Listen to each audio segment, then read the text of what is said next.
The Seminole Indians have performed the green corn dance in Florida for over 200 years. This is their story of struggle to maintain traditional life in the face of colonial encroachment, war with the U.S. government, internal division within the tribe, and most recently, expansive agricultural development. It culminates with groundbreaking success in gaining tribal control over land without government dependence or sacrifice of spiritual values. The Seminole tribe originated from Creek Confederate refugees escaping from a wave of British colonization in the early 18th century. Seminole derives from a Creek word meaning wild or untamed. From the start, there was conflict with the United States government and settlers. After the U.S. won the First Seminole War and Spain ceded Florida to the United States, the tribe was forcibly moved to a reservation in central Florida. 24 million acres of arable land had been traded for 6 million acres of marsh and infertile sandy soil. Less than a decade later, President Jackson tried to move all Native American Indians to west of the Mississippi.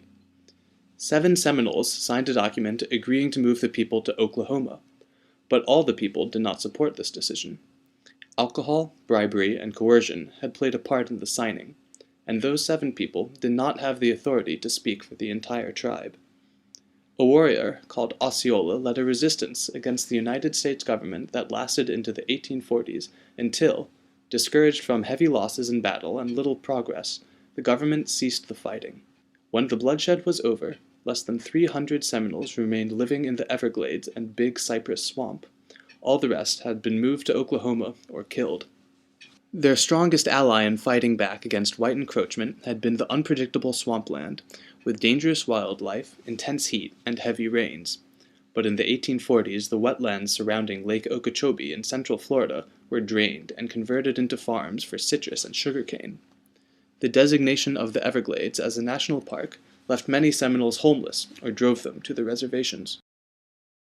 The group that went to the reservation, they were told that they would have federal aid, health aid, and money, and I guess in the modern way, the good life. The Bureau of Indian Affairs persuaded reservation Seminoles to exchange the land rights of the entire tribe for $50 million. Buffalo Tiger, a leader of the traditional Seminoles still living on the land, began a long legal battle against the U.S. government to reacquire their homeland. But traditional Seminole spiritual beliefs prohibit the ownership or sale of land. We were really upset. We're not supposed to sell any land. We feel like it's accepting a couple of dollars for selling a piece of your mother. That's what the people taught us, and this claim, we could see that it was harmful. So that's when we really began to have a fight on our hands. In the Buckskin Declaration, the traditional Seminoles tried to explain to President Eisenhower the disconnect between their own outlook on land and the government's Western approach. We have and have had for centuries our own culture, our own customs, our own government, our own language, and our own way of life, which is different from the government, the culture, the customs, the language, and the way of life of the white man. We are not white men, but Indians, do not wish to become white men, but wish to remain Indians, and have an outlook on all of these things different from the outlook of the white man. We do not wish to own lands because our land is for all of us. We have failed to have your Indian agent or your Secretary of Interior or your other government officials understand our outlook. In 1962, a portion of the Seminoles negotiated with the government for recognition under the Indian Reorganization Act and formed the Miccosukee tribe, allowing them to receive federal benefits and granting them 75,000 acres of reservation land. The Seminoles were now split in 3. The federally recognized Seminole tribe and the Miccosukee tribe, living on reservations, and the independent traditional Seminole nation, still living on the land. The independent traditional Seminole nation faced a dilemma. The land they lived on was not recognized as theirs. How could they secure the right to live on the land without giving up traditional values?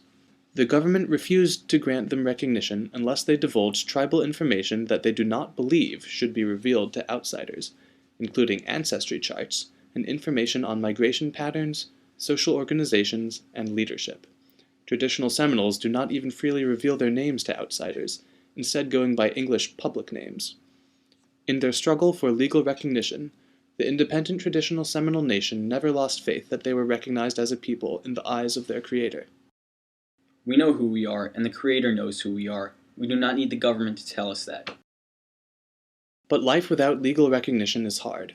Families are often forced to squat and must move every few years because of increasing agricultural development.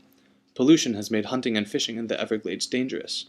Moreover, environmental regulations restrict the building of chickees and other subsistence activities. However, the traditional Seminoles see themselves as environmentalists. Whatever damages the earth and the water and the air and the animals and whatever, it concerns us. When we speak of the land and of nature and of the animals, we're not just speaking for our own people or for our own children. We're speaking for all the next generation, no matter whether it's black people, white people, Spanish people, Chinese people. That's the Creator's law, the Breathmaker's law. Still, they are able to continue the way of life that their tribe has maintained for generations. Their village is laid out in the traditional manner on a half-acre of a farmer's land. Chickees for crafts and communal eating surround a cooking house. Sleeping chickees and plants are spread out all around amidst greenery and small gardens. Cats and pigs wander the village. The only reason why we're allowed to stay here is because some of our people work for the owner. We moved here 6 years ago when our old place was turned into an orange grove. This had been a sawmill and a junkyard.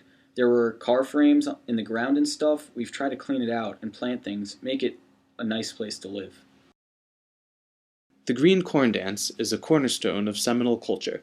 In a 4-day festival, the people congregate to hold rites of passage, pass judgment on serious crimes, tell stories, and celebrate religious ceremonies.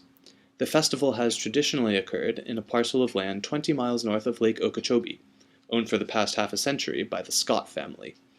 In 1991, the Scots' development of the land came into conflict with the Green Corn Dance. The Seminoles realized that they needed to find a new place to hold their rites. The Green Corn Dance requires at least 1,000 acres of nearly wild land to provide the required privacy and materials. The land must be free. It can't be under the control of a government agency, and it must be situated just north of Lake Okeechobee. Without government recognition, the independent traditional Seminole Nation couldn't acquire land on their own. Since the 1970s, Tim Coulter of the Indian Law Resource Center has been working with the tribe to obtain land in the tribe's name without direct ownership. Eventually, in 1995, a nonprofit specializing in land acquisition called the Lannan Foundation came forwards with interest in the project.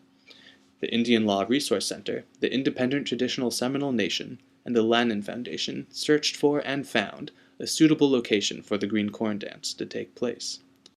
In December of 1997, the Indian Law Resource Center, with a grant from the Lannan Foundation, purchased over 2,000 acres of land for the independent traditional Seminoles. The land is managed by a board of trustees which the tribe appoints but does not sit on. In this way, they can both maintain access to the land and uphold their spiritual law. This is the first instance of a tribe securing a permanent site without the involvement of any government agency and without the taint of buying or owning the land itself. And that is the story of the independent traditional Seminole Nation.